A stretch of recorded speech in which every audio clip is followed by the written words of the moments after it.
Hi hello నమస్తే welcome back to my channel smiley Vijaya. ముందుగా నా ఛానల్లో ఎవరైనా ఫస్ట్ టైం చూస్తున్నట్లయితే లైక్ చేసి సబ్స్క్రైబ్ చేసి బెల్ ఐకాన్ని క్లిక్ చేయండి. సొరకాయలు ఇలా పాలు పోసి వండుకోండి, చాలా కమ్మగా ఉంటుంది. పిల్లలు అయితే చాలా ఇష్టంగా తింటారు. ఇంకా ప్రాసెస్లోకి వెళ్ళిపోదాం. సొరకాయని పీల్ తీసుకొని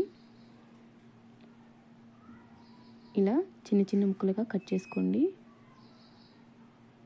ఒక పెద్ద ఆనియన్ని ఒకటి కట్ చేసుకోండి. 3 పచ్చిమిరపకాయలని కట్ చేసుకోండి. ఇప్పుడు స్టవ్ మీద కడాయి పెట్టి స్టవ్ వెలిగించి ఒక 3 స్పూన్లు ఆయిల్ వేసుకోండి.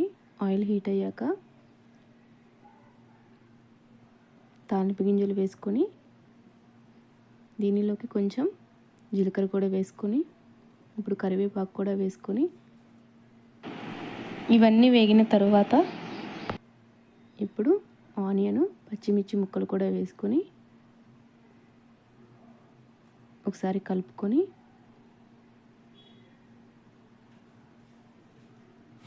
ఇవి వేగిన తర్వాత దీనిలోకి సొరకాయ ముక్కలను కూడా వేసుకుందాం.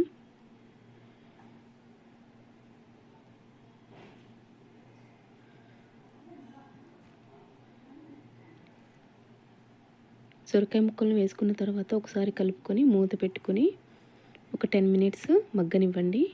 10 మినిట్స్ మగ్గిన తర్వాత మూత తీసి ఒకసారి కలుపుకొని దీనిలోకి కొంచెం పసుపు, రుచికి సరిపడా ఉప్పు, రుచికి సరిపడా కారం వేసుకొని ఒకసారి కలుపుకొని మూత పెట్టకుండా 5 మినిట్స్ మగ్గనివ్వండి.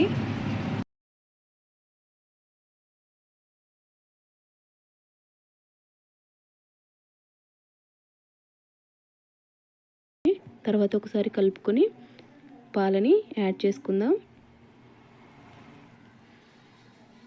పాలు పోసుకున్న తర్వాత ఒకసారి కలుపుకొని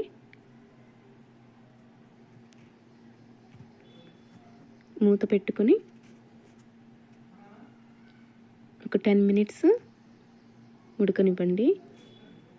సొరకాయ ముక్కలు ఈ పాలలోనే ఉడికిపోవాలండి మొత్తం.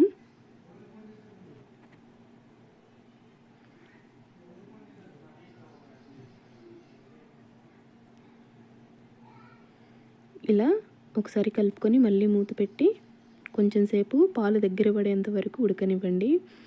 చూడండి, పాలు దగ్గర పడ్డాయి. ఇప్పుడు ఒకసారి కలుపుకొని దీనిలోకి 1/2 టేబుల్ స్పూన్ ధనియాల పౌడర్ యాడ్ చేసుకుందాం. ఇప్పుడు ఒకసారి ఇలా ధనియాల పౌడర్ మొత్తం ముక్కల్లో కలిసేలాగా కలుపుకొని మినిట్స్ మూత పెట్టి ఉడకనివ్వండి. 5 మినిట్స్ అయిపోయిన తర్వాత మూత తీసి ఒకసారి కలుపుకొని దీనిలోకి కట్ చేసుకున్న కొత్తిమీరని యాడ్ చేసుకుందాం. అంతేనండి, సొరకాయ పాలకూర రెడీ అయిపోయింది. Thank you for watching.